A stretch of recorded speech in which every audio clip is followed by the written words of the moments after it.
This video is going to talk about instantaneous velocity. Now, there are two ways that this connects to the large learning outcomes for the class. In terms of representing physics, this will relate to plots, both creating them and interpreting them. And the second aspect is in problem solving, that sometimes instead of being given a plot to work with, you're going to have an equation, and you actually need to manipulate that equation or perhaps create that equation yourself, which we're going to cover how that actually is going to relate to calculus in this specific case. So this is instantaneous velocity. Hopefully you already have a little bit of a sense of what velocity is and what average velocity is. So in the case of average velocity, remember that we defined it as v average is equal to the displacement, and I'm going to use just like these plots show s for some sort of general coordinate, which could be x or y. The displacement is the change in position, so s, divided by the time window. Now, previously for constant velocity, we talked that that is going to look like a straight line on a position graph. And you can think of this as a slope basically being rise over run. So what you need to be careful about is if you wanted to consider on this first plot here what the average velocity was from your initial point at 0 to this point here, all you would do is basically do rise over run, which would correspond to that straight line. Now there are a few things to be careful about. You might be asked that. And so you would have here your delta s, and you would have here your delta t, and that would in fact give you your v average. But that's not equal to instantaneous velocity, which is in fact going to be here a function of time itself. So be very careful about what you're being asked to solve for, since you need to solve for it in two different ways. So instead, in this case, you're looking for the specific value of velocity at this point in time. Now, what we can do is think about zooming in. And we're going to zoom in just on a really small part of this curve here. And as long as we zoom in enough to basically a differentiably small piece, it's going to look like a straight line. Now, from calculus, we know that you can do this and that that's going to just be equal to the slope there. So be careful, because the difference is that basically your instantaneous velocity is this slope here, right? So this is your v of t at that specific point, and you see that this has a different slope than what your average velocity had. So our instantaneous velocity at this point is the slope, which is maybe a little more clear from this black line here already in the picture. And this comes from just zooming in and imagining that our change in position and our change in time over that tiny little differentiably small window is how we got that. So a few things to note is that this instantaneous velocity line, it doesn't go through the origin. So our average velocity would say start at our initial position, which here was the origin, and go to this point. But that's a very different line than our instantaneous velocity, which, you know, doesn't go through the origin if I try to continue it further. And they have a different slope. So two different lines. Be very careful about that. There's really two pieces of information that you get from this instantaneous velocity line. One is the point that it's at, and again we are asking what was the instantaneous velocity at this moment in time. I've just lost my t. So at this moment in time, which also corresponds to that position.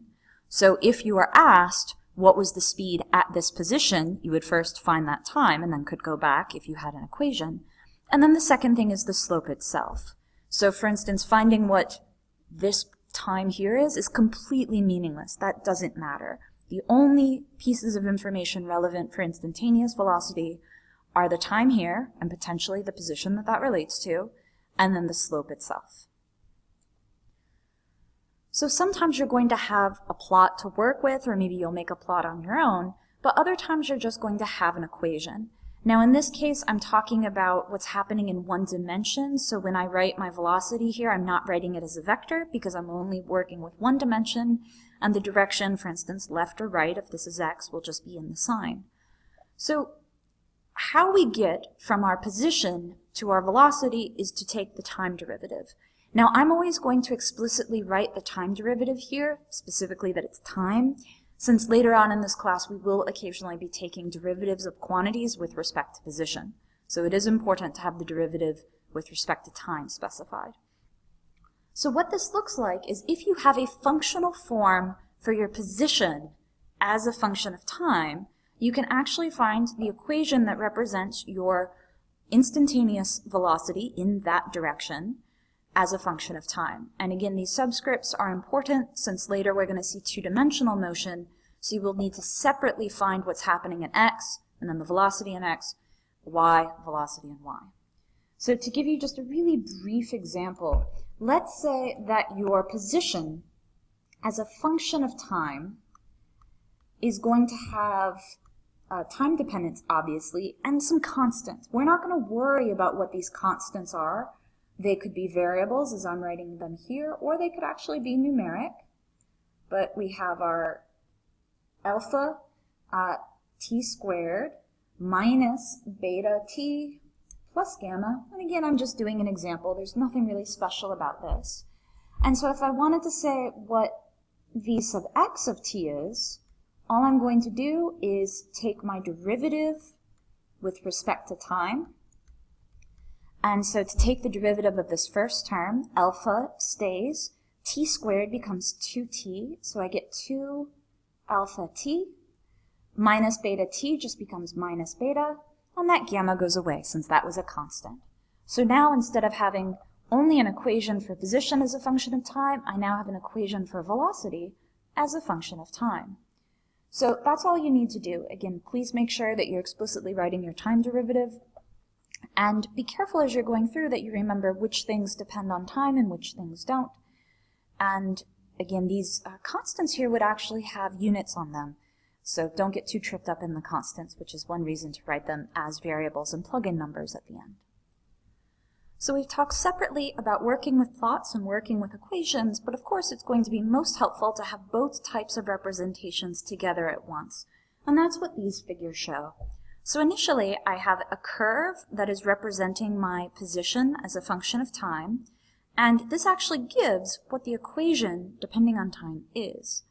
So we've already talked that if you have a specific point, that you would find your velocity at that point in time, again the time's here, as your slope, which is shown here. So what's important to remember is that you could do this at lots of different points in time, and you would see that you're actually getting different slopes. So then, when we come and we start plugging in these values of the slopes, you would see that they're increasing. So it's getting more and more steep as I'm going higher in time, which corresponds to the value increasing. So it's a little bit tricky to actually get values off of this plot here. That probably isn't what you want to do. Instead, you can use this position equation and say that ds dt is going to equal 2 times 2, because I've pulled down the 2 from the t squared, 4t. And if you notice, that's exactly what this equation is. So in general, working with equations is going to be easier in terms of getting numerical values or a functional form like this. But note that this does correspond to what you see graphically. You have a higher slope here, which means a higher value. A lower slope here means a lower value. One thing to be careful about is that when you get this slope, it isn't that this slope is the slope of this line. This slope is your value here. So please be careful about this, is that these changing slopes mean changing values, not just the slope of your entire line. So if we have this parabolic shape here for position, we get a straight line for velocity, but you don't just find one of these slopes to get the slope of this line. This slope gives you this value. So that's something that can be a little tricky to keep track of. So hopefully that's clear. Again, either you can work with plots or you can work with equations, but usually it's going to be much more clear depending on what you're asked to do one versus the other.